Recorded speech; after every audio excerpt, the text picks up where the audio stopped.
Hey everyone, in today's video, I'm going to be discussing plyometrics as a tool to create changes or adaptations in athletes that hopefully relate to improvements in performance in their sport. As you all know, performance in a variety of sports requires the ability to produce force as quickly as possible, which is kind of governed by the stretch shortening cycle. Plyometrics are a way to kind of improve the efficiency of the stretch shortening cycle through things like enhancement in the function of mechanoreceptors within the muscle, improve neuromuscular coordination, improve muscle activation, and even in some cases improvements in strength. Plyometrics are a very important part of a well-rounded strength and conditioning program, and for me, I like to kind of break them into two categories, extensive and intensive plyometrics. Extensive are a little bit more submaximal in nature, while intensive are a little bit more demanding and place more impact and force on, muscles, tendons, and joints. So it's very important to appropriately progress plyometrics from their most basic variations to the more advanced ones. For me, starting with my athletes, we're always going to work on, landing mechanics and how to absorb force, as we start working with plyometrics. And then over the course of a training cycle, we'll kind of advance to those more explosive and dynamic variations. So in this next section, I'm going to give you a little look at exactly what that looks like in my training facility.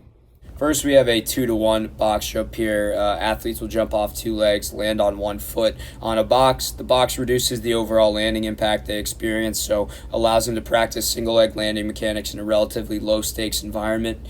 We might progress that to a medial lateral hop with a stick, kind of up in the ante a little bit with the usage of the hurdle.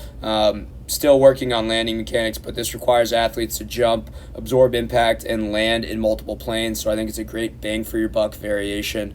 We might progress that to a double bounce medial lateral hop, moving more towards the intensive end of the spectrum, where athletes are required to bounce and be reactive on each rep. And then finally, we'd move towards a continuous medial lateral hop, where athletes are trying to get up off the ground as quickly as possible.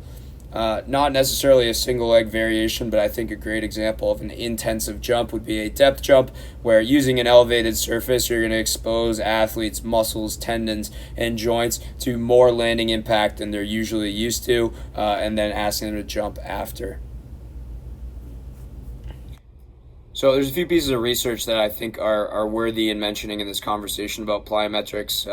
The first one is a study that was done on a group of hockey players and kind of examined the effects of a strength training program or a strength training program combined with the plyometric training program on certain on-ice performance measures, and they found that the combination of both strength training and plyometric training was more effective than just strength training alone. So I think this is important to note that plyometrics, strength training, flexibility training, core training are all part of the recipe of a good program to kind of get these performance changes, but they're not as effective when done in a vacuum, right? So you need a combination of everything in order to optimally develop these athletes. The other study I found was a study that examined a single time a week plyometric training program done over a 12-week period on elite professional women's soccer players, and they found that despite the low volume of training, plyometrics